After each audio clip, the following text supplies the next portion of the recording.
Bonjour, vous avez été nombreux à me demander de faire une vidéo spéciale sur les sucres. Et c'est vrai, c'est un peu désordre. En plus, les informations qu'on recueille de tous les côtés, c'est compliqué. Bienvenue sur la chaîne Jean-Michel Cohen, la chaîne où on ne parle que de nutrition et où on ne vous raconte pas de salade. Premièrement, d'où ça vient le sucre? Alors on parle du sucre qui nous sert à sucrer nos boissons, à faire des pâtisseries, etc. Il y a deux possibilités d'avoir le sucre, soit à partir de la betterave, soit à partir essentiellement de la canne à sucre. Comment on fait? On presse le produit, que ce soit le sucre de canne ou la betterave, on recueille le jus. Une fois qu'on recueille le jus, on l'évapore de telle façon à obtenir quelque chose de très solide, puis on le cristallise. Ce qu'il faut que vous sachiez, parce que c'est une énorme arnaque, c'est que le sucre issu de la betterave, sans avoir besoin d'être raffiné, est naturellement blanc.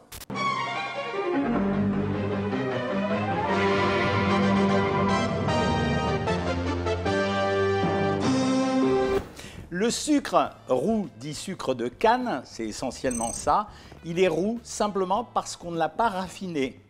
Donc quand on écrit sucre de canne non raffiné, c'est normal s'il est roux, c'est parce qu'il n'a pas été raffiné, donc il n'y a pas d'avantage supplémentaire, sauf s'il est bio bien sûr, où là c'est une caractéristique différente, donc il faut le savoir. Et si on veut, on pourrait très bien prendre du sucre de canne roux, puis ensuite le passer dans une raffinerie, le raffiner et il deviendrait blanc, ça deviendrait du sucre de canne raffiné d'une couleur blanche.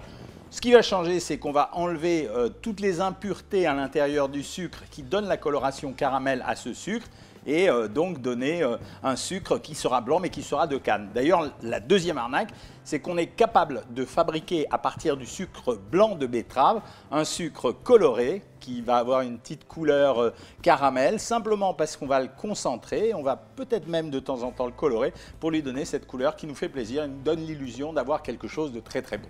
Et le sucre, avouons-le, est le plaisir coupable de la majorité d'entre nous.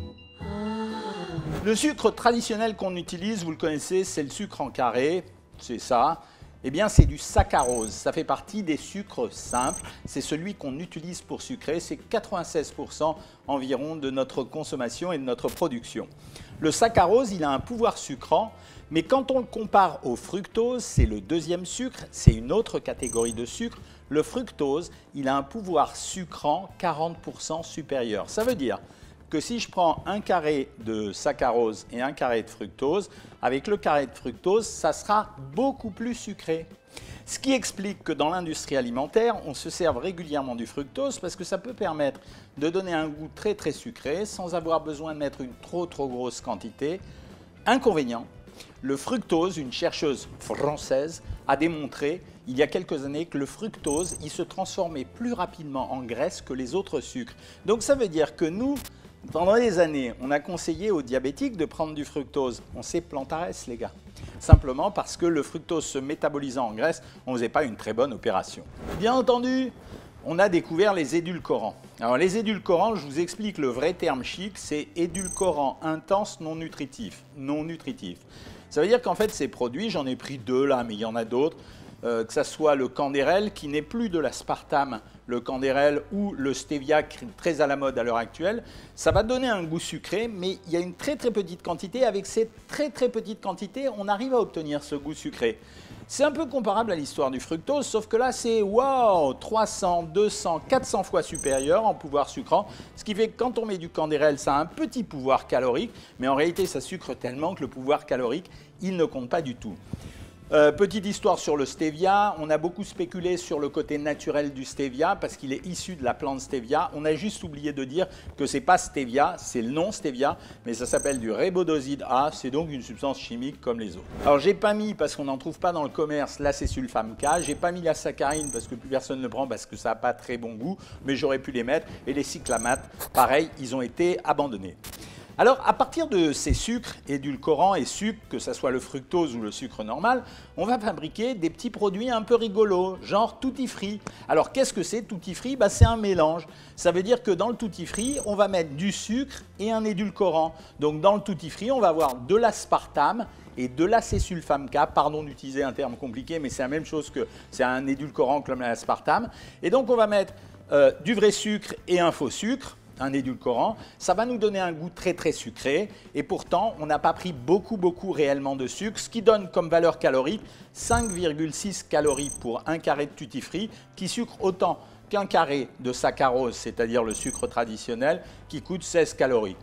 Bon, l'économie, elle est scalée, quoi. Je veux dire, si je suis diabétique, c'est vrai que si j'ai envie d'un peu de sucre, c'est plus sympa, mais ce n'est pas l'histoire du siècle non plus. Le sucre d'Adi, là, que j'ai devant moi, comme le sucre Saint-Louis, ben, c'était les sucres de canne dont je vous ai parlé tout à l'heure. Alors c'est sympa, ça fait écolo à cause de la couleur caramel, mais en réalité, je viens de vous expliquer, c'est simplement du sucre de canne. L'intérêt du sucre de canne par rapport au sucre de betterave, c'est qu'il y a un peu plus de minéraux, un peu plus de substances. Mais vous savez combien il y a en plus? Il y a 0,5% de minéraux dans le sucre normal et ici, il y a 5%. Donc la différence est très très faible. Par contre, il y a une affaire de goût.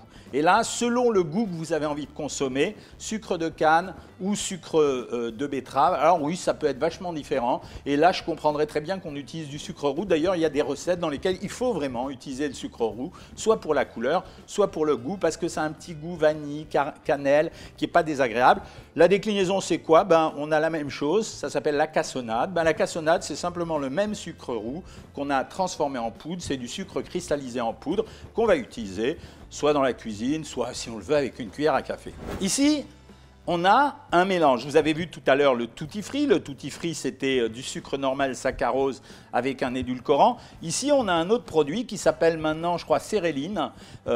Et c'est un produit qui va combiner le sucre roux, cette fois-ci, avec un édulcorant. Et l'édulcorant, c'est stevia. Ici, on avait saccharose plus aspartame. Ici, on a sucre roux plus stevia. Bon, l'originalité, c'est quoi? Là, c'est une affaire peut-être de goût, mais c'est peut-être une affaire de marketing aussi. Parce que quand vous achetez du tutti frutti, qui est un vieux produit quand même, c'est un sucre blanc avec de l'aspartame. L'aspartame, ça n'a plus très bonne réputation. Le sucre blanc, c'est le sucre blanc. Il y a des gens qui sont vraiment attachés à avoir du sucre roux. Ici, on joue sur sucre roux, côté écolo, bio, durable, etc. Alors que je viens de vous expliquer que ce n'était pas vraiment ça. D'autant plus que quand on connaît les conditions de la récolte de la canne à sucre, des fois, on est un peu stressos. Et le stevia, côté naturel du stevia, opposé au côté un peu alchimique de l'aspartame. Donc, conclusion, c'est la même variante que le tutti frutti, simplement, bah, c'est une autre présentation avec d'autres produits.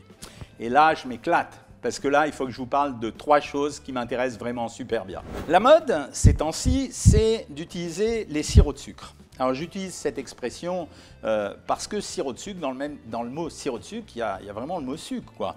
Donc la mode, c'est utiliser sirop d'érable, sirop d'agave, et même dans les magasins bio, mais il n'y en avait pas tout près, le sirop de bouleau. Et j'ai mis le miel, il ne faudrait pas qu'on l'oublie celui-là. Alors le sirop d'érable,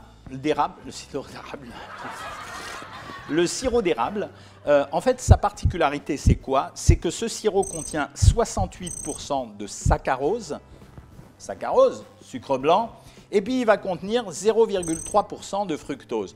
Donc en fait, le sirop d'érable, c'est un sirop issu de l'érable, donc on a recueilli le jus de l'érable et on a réussi à obtenir ce sirop, mais ça revient quasiment au même au saccharose, sauf qu'il est dans de l'eau. Parce que s'il y a 68% de saccharose et 0,3% de fructose, eh ben c'est un produit qui correspond à de l'eau sucrée, un peu pâteuse, c'est-à-dire il y a très peu d'eau et beaucoup de sucre, donc ça donne ce côté sirupeux. C'est de l'eau un petit peu sucrée en fait.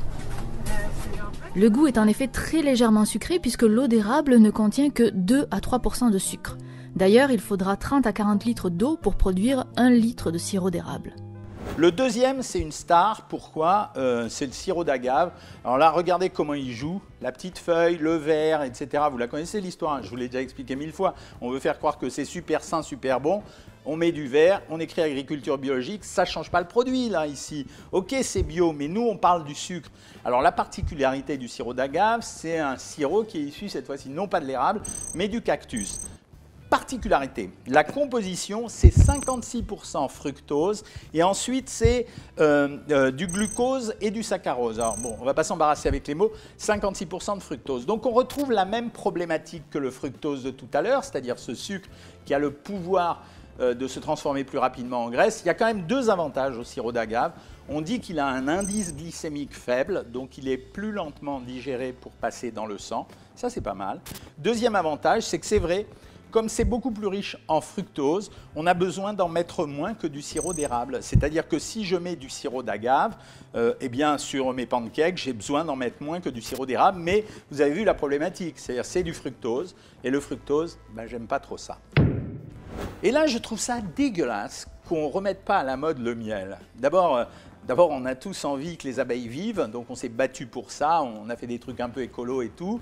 C'est que le miel, il contient vraiment des antibiotiques naturels à l'intérieur. Alors il y a plein de produits dans le miel. Il y a un peu de protéines, il y a des minéraux, pas beaucoup de vitamines, mais il y a quelques oligo-éléments. Mais surtout, ce qu'on oublie de dire, c'est qu'il a des antibiotiques naturels.